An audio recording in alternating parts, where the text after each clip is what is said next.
এখন থেকে কোনো রকমের কেমিক্যাল ছাড়া ঘরেই বানানো হবে খুব মজার স্বাস্থ্যসম্মত কাঁচা আমের জেলি। আসসালামু আলাইকুম viewers, welcome back to my miracle kitchen. ঘরেই বানানো জেলির স্বাদ হবে একদম দোকানের জেলির চেয়েও অনেক বেশি মজার। টেক্সচার, স্বাদ কোনো অংশে কোনো কিছুতে কম হবে না, বরং একটু বেশি হবে। আর জেলিতে থাকবে একদম আমে ভরপুর।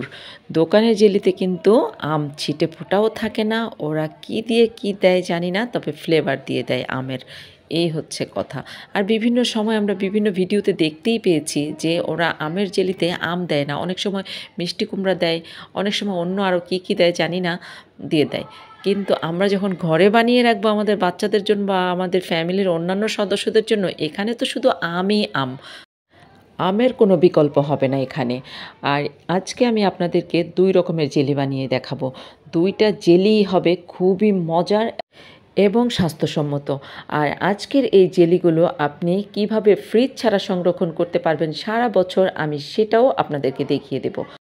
আর আমি আজকে আপনাদেরকে কাঁচা আমের 2 রকমের জেলি বানিয়ে দেখাবো। আপনাদের কাছে যেটা ভালো লাগে সেটাই বানাতে পারেন। তবে আমার কাছে কিন্তু 2টো জেলিই ভীষণ ভালো লেগেছে। তাহলে চলুন এখন রেসিপি দুটো দেখে নিই। কাঁচা আমের 2 রকমের জেলি বানানোর জন্য এখানে আমি 2টা আম নিয়েছি। আপনারা আপনাদের পছন্দ অনুযায়ী আরও বেশি আম নিতে পারেন। তো আমি আমগুলোকে কিন্তু খুব ভালো করে আগে ধুয়ে নিয়েছি, তারপর একটা পিলার দিয়ে আমগুলোকে এভাবে ছিলে নিলাম। আপনারা ইচ্ছে করলে বটি দিয়েও ছুলে নিতে পারেন। তো ছুলে নেওয়ার পরে কিন্তু আমি এই আমগুলোকে খুব সুন্দর করে টুকরো টুকরো করে কেটে নিয়েছি, এই রকম ধরনের টুকরো টুকরো করে। তারপরে আবার আমগুলোকে ধুয়ে নিয়েছি। এখন আমি চলে যাব চুলায়, এগুলো আমি সিদ্ধ করব। তো সেই জন্য চুলায় একটা হাঁড়ি বসিয়ে দিয়েছি, দিয়ে দিলাম কেটে ধুয়ে রাখা আমগুলোকে। আর তারপরে এই 2টা আমের জন্য এখানে আমি 1.25 মগ পানি দিয়েছি। যেই মগে আমরা কফি খাই সেই সাইজের মগে আমি পানি দিয়েছি। আর তারপর ঢেকে রাখলাম কিছুক্ষণ। মিডিয়াম হিটে পানিটা বলক এসে গেছে। আর এখন ঢাকনাটা তুলে নিয়েছি। এখন ঢাকনা খোলা অবস্থায় কিছুক্ষণ জাল করে নিলাম। চুলায় বসানো থেকে ওঠানো পর্যন্ত 12 মিনিট জাল করেছি। আর তারপর এটা একটা চালনির মধ্যে নিয়ে আমি ঢেলে দিলাম। আর নিচে পানিটা পড়ে গেছে, উপরে আমগুলো রয়ে গেছে। পানিটা দিয়ে আমি একভাবে জেলি বানাবো, আর উপরের আমগুলো দিয়ে আরেকভাবে জেলি বানাবো। ছেঁকে নেওয়া এই পানিটাকে এখন আমি একপাশে রেখে দেব। আর আমগুলোকে চালনির মধ্যে রেখে স্প্যাচুলা দিয়ে ডলে ডলে আমগুলোকে চেলে নিব, আর আটিগুলোকে আলাদা করে নিব। এভাবে করে নিলে আমগুলোর মধ্যে কোনো প্রকারের আঁশ থাকবে না, আবার কোনো প্রকারের আটিও থাকবে না। তো এটা আমার করা হয়ে গেছে। এখন নিচে শুধুমাত্র আমগুলোই রয়ে গেছে। তো এই তো আমগুলো রয়ে গেছে। এখন এই আমগুলো দিয়ে আমি একটা জেলি বানাবো। এই আমের হাঁড়িটা আমি এখন চুলায় বসিয়ে দিলাম। চুলাটা কিন্তু এখনও বন্ধ আছে। আর তারপর এখানে আমি প্রায় 1 কাপের চেয়ে একটু কম পরিমাণে চিনি দিয়ে দিলাম। 2টা আমের জন্য 1 কাপ চিনি, এই রেশিওটা মনে রাখলেই হবে। তারপর নেড়েচেড়ে চিনিগুলোকে একটু গলিয়ে নিলাম। আর এর মধ্যে কিন্তু আমি চুলাটা জ্বালিয়ে দিয়েছি, লোয়ের চেয়ে একটু বেশি আছে চুলার আগুনটা। তারপর এভাবে কিন্তু অনবরত নেড়ে যেতে হবে, কোনো রকমই যেন নিচে লেগে না যায়। অল্প কিছুক্ষণ নাড়াচাড়া করার পর এখানে আমি সামান্য পরিমাণে একটু ফুড কালার দিয়ে দিলাম। কেকে ইউজ করার কালার, যেহেতু এটা কাঁচা আমের জেলি, যাতে কাঁচা আম বিষয়টা বোঝা যায় সেই জন্য অল্প একটু কালার দিয়ে দিলাম, অত বেশি না কিন্তু। আর তারপর নেড়েচেড়ে এভাবে খুব ভালো মতো মিশিয়ে নিলাম। কিছুক্ষণ নাড়াচাড়া করার পরে কিন্তু এটা খুব ভালো মতো বলক এসে যাবে। এইরকম যখন বলক এসে যাবে তখন কিন্তু আরও ঘন ঘন নাড়াচাড়া করতে হবে, চতুর্দিকে খুব ভালো মতো নাড়াচাড়া করতে হবে। আর তারপর এখানে দিয়ে দিলাম আমি 2 টেবিল চামচ ভিনেগার। এই ভিনেগার দেওয়ার কারণ হলো আপনার এই জেলিটা সারা বছর ফ্রিজ ছাড়া আপনি সংরক্ষণ করতে পারবেন, একদম নষ্ট হয়ে যাবে না। তারপর একটু চেক করে নিতে পারেন মিষ্টিটা কেমন, প্রয়োজন মতো আরও একটু চিনি দিতে পারেন যদি একটু চিনি বেশি পছন্দ করেন তাহলে। আর তারপর এভাবে ঘুরিয়ে ঘুরিয়ে খুব ভালো করে নাড়াচাড়া করতে হবে, যাতে কোনো রকমই হাঁড়িতে লেগে না যায়। খুব সতর্ক দৃষ্টি রাখতে হবে সেই দিকে। তারপর নাড়াচাড়া করতে হবে। যখন দেখবেন এভাবে ছাড়া ছাড়া হয়ে পড়ছে, তখন একটা পিরিচে এভাবে একটুখানি নিলেই বোঝা যাবে যে এটা কীরকম। এই যে খুব বেশি কিন্তু গড়িয়ে পড়ছে না, একদিকে একটু গড়িয়ে পড়ছে আর একদিকে আসার পরে আর গড়িয়ে পড়ছে না। এটা ঠান্ডা হওয়ার জন্য অপেক্ষা করতে হবে না, গরম অবস্থাতেই আপনি যেই বয়মে অথবা বাটিতে সেট করতে চান জেলিটা, সেই বয়মটা ধুয়ে মুছে শুকিয়ে নিতে হবে, একদমই পানি থাকা যাবে না। টিস্যু দিয়ে খুব ভালো করে মুছে পরিষ্কার করে নিতে হবে।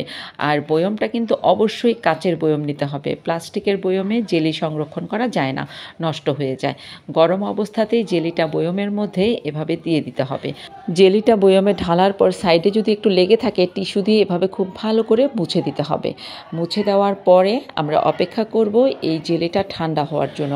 গরম অবস্থায় কিন্তু ঢাকনা দেওয়া যাবে না, কারণ জেলিটা গরম আছে, এখান থেকে ভাপ উঠে ঢাকনার মধ্যে পানি লাগবে। সেই পানিটা বয়মের মধ্যে পড়লে আপনার জেলিটা নষ্ট হয়ে যাবে। তো এইভাবে খোলা রাখা অবস্থায় জেলিটাকে ঠান্ডা করতে হবে। প্রথম জেলিটা বানানোর পর এখন আমি দ্বিতীয় জেলিটা বানাবো। তো আম ছাকার পর যেই পানিটা রয়ে গেছিলো, এখন আমি এই পানিটা দিয়ে জেলি বানাবো। এই পানিটা আমি এখন চুলায় একটা হাঁড়িতে বসিয়ে দিলাম। চুলাটা কিন্তু এখন মিডিয়াম টু লো হিটে আছে। আর এখন এই পানিটার মধ্যে আমি 1 কাপ পরিমাণ চিনি দিয়ে দিলাম। এই পানিটা ছাকার পরে মেজারমেন্ট কাপের যে বড় কাপটা আছে সেই কাপে 1 কাপের থেকে সামান্য একটু বেশি পানি হয়েছিল। তো সেই পানিটার জন্য এখানে 1 কাপ পরিমাণ চিনি দিয়ে দিলাম। আর তারপর সুন্দর একটা কালারের জন্য আমি একটু গ্রিন ফুড কালার দিয়ে দিলাম। আর তার কিছুক্ষণ পর এটা খুব ভালো মতো বলক এসে গেছে। আর এখন চুলার আগুনটা আছে মিডিয়াম টু লো হিটের মাঝামাঝি। আরও 5 মিনিট বলক আসার পরে এখানে আমি 2 টেবিল চামচ ভিনেগার দিয়ে দিলাম। এই ভিনেগার দেওয়ার কারণ হচ্ছে এই জেলিটা আপনি সারা বছর ফ্রিজ ছাড়া সংরক্ষণ করতে পারবেন, একটুও নষ্ট হয়ে যাবে না। তারপর এভাবে খুব ভালো মতো নেড়ে চেড়ে নিলাম আরও কিছুক্ষণ। তারপর একটা পিরিচে একটুখানি নিয়ে নিলাম, হাত দিয়ে এভাবে দেখব যে এখানে কোনো তারের শিরা হয়েছে কিনা। এখনও কিন্তু হয়নি, একটু কম হয়েছে, তো আরও কিছুক্ষণ জাল হতে হবে। তো আমি আরও কিছুক্ষণ অপেক্ষা করব। আরও 5 মিনিট জাল হওয়ার পর আমি আবারও অল্প একটু পিরিচের মধ্যে নিয়ে নিলাম আর হাত দিয়ে দেখব যে এটা একতারে শিরা হয়েছে কিনা। এই যে আপনারা দেখে নিশ্চয়ই বুঝতে পারছেন যে এই যে এইরকম করে একতারের শিরা হবে, এই রকম। এর চেয়ে বেশি না, কিন্তু এর চেয়ে বেশি হলে কিন্তু এটা অনেক বেশি আঠালো হয়ে যাবে। তো এই রকম হলেই ব্যাস হয়ে যাবে। আমি চুলাটা এর মধ্যে কিন্তু বন্ধ করে দিয়েছি। আর ঠান্ডা হওয়ার জন্য একটু অপেক্ষা করতে হবে না। গরম গরম আপনি যেই বয়মে জেলিটা বসাবেন সেই বয়মটা ধুয়ে মুছে পরিষ্কার করে একটা কাচের বয়মে এই জেলিটা ঢেলে নিতে হবে। এই তো আমার জেলিটা কিন্তু বয়মে ঢালা হয়ে গেছে। 2টা জেলি আমার একদম রেডি হয়ে গেছে। এই প্রথম জেলিটা বানাতে আমার সর্বোচ্চ লেগেছে 10 থেকে 12 মিনিট, আর পরের জেলিটা বানাতেও মনে হয় প্রায় 15 মিনিটের মতো লেগেছে। এখন 2টা বয়মে আমি রেখে দিয়েছি ঠান্ডা হওয়ার জন্য। ঠান্ডা হওয়ার পর ফ্রিজের নর্মাল চেম্বারে রাখবো আরও 30 মিনিট জেলিগুলো সেট হওয়ার জন্য। ফিরে আসলাম আরও কিছুক্ষণ পর। জেলিগুলো একদম ঠান্ডা হয়ে খুব সুন্দরভাবে সেট হয়ে গেছে। এই যে দেখুন জেলিটা কিন্তু একদম পড়ছে না, খুব সুন্দরভাবে সেট হয়ে গেছে।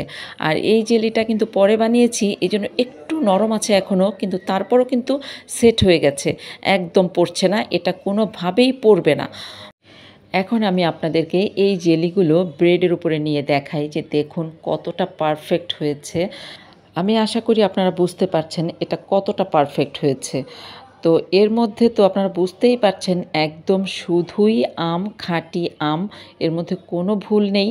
তো বাচ্চাদেরকে যদি খাঁটি জিনিস খাওয়াতে চান অথবা ফ্যামিলির অন্যান্য সদস্যদেরকে যদি একটা খাঁটি ভালো স্বাস্থ্যসম্মত জিনিস খাওয়াতে চান, তাহলে এভাবে করে ঘরেই আপনারা কাঁচা আমের জেলি বানিয়ে নিতে পারেন।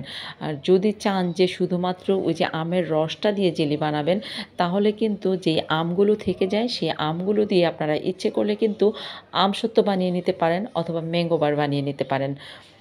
আর ওই রসটা দিয়ে এভাবে জেলি বানিয়ে নিতে পারেন। আর যদি চান যে না 2ভাবেই আপনি জেলি বানিয়ে রাখবেন, তো এভাবেও করতে পারেন, অপশন আপনার হাতে। আমার আজকের এই 2 রকম জেলি রেসিপিগুলো যদি আপনাদের কাছে ভালো লেগে থাকে তাহলে প্লিজ আমার চ্যানেলটা সাবস্ক্রাইব করে রাখতে পারেন পরবর্তীতে আরও সুন্দর সুন্দর মজার মজার ভিডিও পাওয়ার জন্য। তো আজকের মতো আমার এই জেলি রেসিপিটা এখানেই শেষ করছি। আবার দেখা হবে আপনাদের সাথে নতুন কোনো ভিডিও নিয়ে, নতুন কোনো রেসিপি নিয়ে। ততদিন আপনারা ভালো থাকবেন, সুস্থ থাকবেন, মিরাকেল কিচেনের সাথেই থাকবেন। আর সব সময় সবাই ঘরে বানানো স্বাস্থ্যসম্মত খাবার খাওয়ার চেষ্টা করবেন, সবাইকে খাওয়াতে চেষ্টা করবেন। আল্লাহ হাফেজ।